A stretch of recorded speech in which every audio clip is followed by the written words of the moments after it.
Yeah, but he jumped over The farm, and the size of the farm is 1,000 hectare. That would mean 2,500 acres or 10 square kilometer. And we are now in the center of the farm. Our elevation over sea level is about 190 meter. And in comparison, this mountain on your left, it's also part of the farm. It gives you a good impression on the mountain. It's 600 meter high. You can see it's rather steep, it's rather stony, it's a rather poor grass quality. The most green is fern, not grass.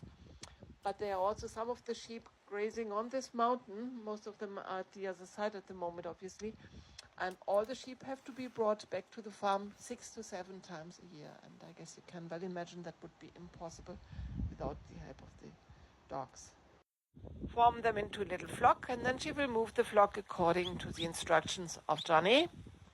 So Johnny is using whistle commands or voice commands. Mostly he's using whistle commands.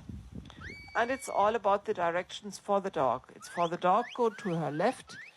For the dog to go to your right. Walk on straight to the sheep or stop. Those are the main commands. Chip is only 2 years of age. Can take up to 1.5 years to train a dog. Average working life about 10 years, and then the dogs start to take life more easy. So you should never even retire a sheepdog because it's not a job, it's passion. Just reduce the amount of work. So Johnny trains his own dogs. He has 5 dogs on his own, and everybody trains his own dogs. And we could tell Jip the same commands. It would mean nothing to her. She would just ignore us. She's only working for Johnny. And as I mentioned, all the sheep have to be brought back to the farm 6 to 7 times a year. Once for the shearing, and the main months for shearing are June, July, and August, but also for vaccination, for parasite treatment, and health care. They always come back in small groups. They stay here for a couple of days until the treatment is done. And then they go back to the mountains again, and another little group will come in for the same purpose. And then they try to hide behind rocks or stones or under trees. And then you have to go for a second time or even for a third time to collect all your sheep. You can see when the dog is getting close to the sheep, they will speed up. And as soon as Johnny tells Chip to stay back, they will slow down.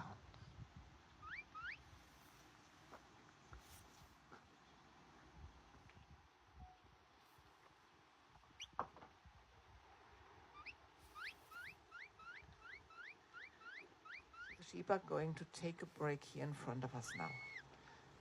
Sheep are, of course, used to the stony and rocky ground. The dogs are especially trained on that ground. And every dog is only doing 2 demonstrations a day. Then we change the dogs.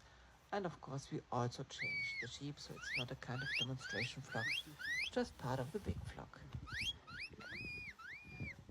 So have a look at Jip now. You can see she's always making eye contact with the sheep. And that's the reason why the sheep respect the dog.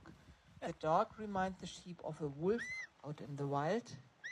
There are no more wolves here in Ireland.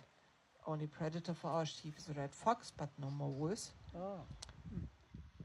So the sheep never saw a wolf, but they are so focused on the dog, and the dog reminds them of a wolf because of their instincts. Of eye contact that's impressing for the sheep, and you can even see that she's moving like a wolf would do. And the breed of the sheep, they are mainly black-faced Scottish mountain sheep. That's a rather sturdy breed. Mountain breeds, so all of them have horns, and they are all females.